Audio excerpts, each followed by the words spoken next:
Cool Cool Toon on Sega Dreamcast can be linked with Cool Cool Jam on Neogeo Pocket Color. Never heard of the Cool Cool series? Well, that's because both of these rhythm games were exclusive to Japan. You can think Guitar Hero or Rock Band as a quick comparison, but with colorful gameplay.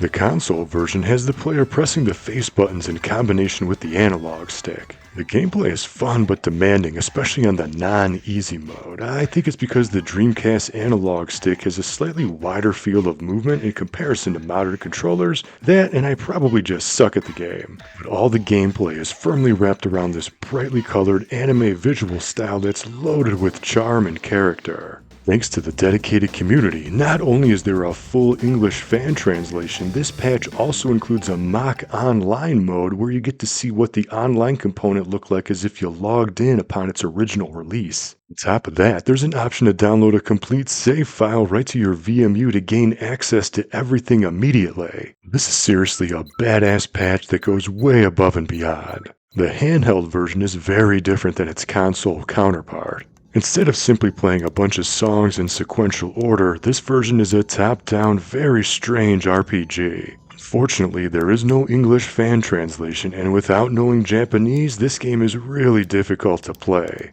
But after trial and erroring for a while, I sort of figured out how to play and what you're supposed to be doing. So if you bump into any NPC in this large interconnected map, you start a conversation. However, if you walk near an NPC without touching them and then hit the A button, you start a simple tap-based minigame where you need to hit the button when the beat appears over the moving timeline. If you do well, that NPC that you just charmed with your sweet moves might give you an item, say a different line of dialogue, or join your band. The ultimate goal is to build a band, member by member, but of course you need to play a bunch of rhythm-based mini-games to prove that you're worthy. Cool Cool Jam might be one of the most creative games on the system because it takes rhythm gameplay in a direction no game has done since. Depending on the instrument, you might need to hold the system normally, flip it completely upside down, or tilt it vertically. So what's up with the linking feature? First, Jollars, the Dreamcast game's currency, can be earned by playing the handheld game. Depending on your performance, you'll earn a corresponding amount of Jollars that can be uploaded into the Dreamcast game. By choosing download on the Dreamcast game and upload on the Neogeo Pocket game, the Jollars can be pushed to the console title, and the upload happens instantly. Thanks to the English patch with the complete downloadable VMU save option, the upload option becomes entirely pointless when playing this way.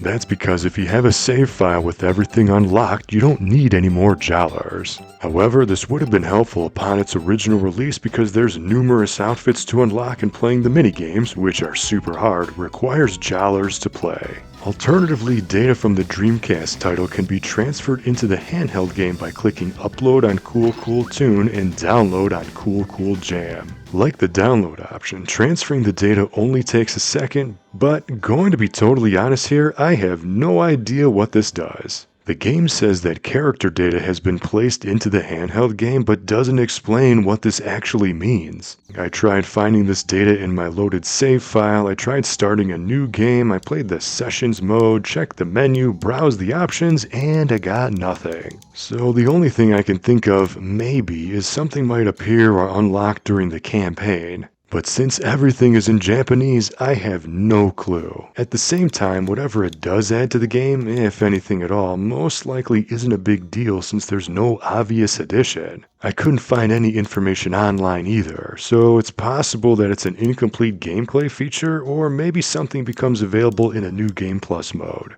I'm not sure, but I'll post an update if I find anything after this video gets posted, and leave a note in the comments if you happen to know too. So to quickly summarize, you can upload money from the handheld game into the console game, which won't do anything if you already have everything unlocked, and character data apparently gets uploaded into the handheld game from the console game. Is it worth the hassle of playing through both games and activating this communication feature? Sadly no, but both Cool games are still worth playing because they're pretty entertaining, especially the Dreamcast title.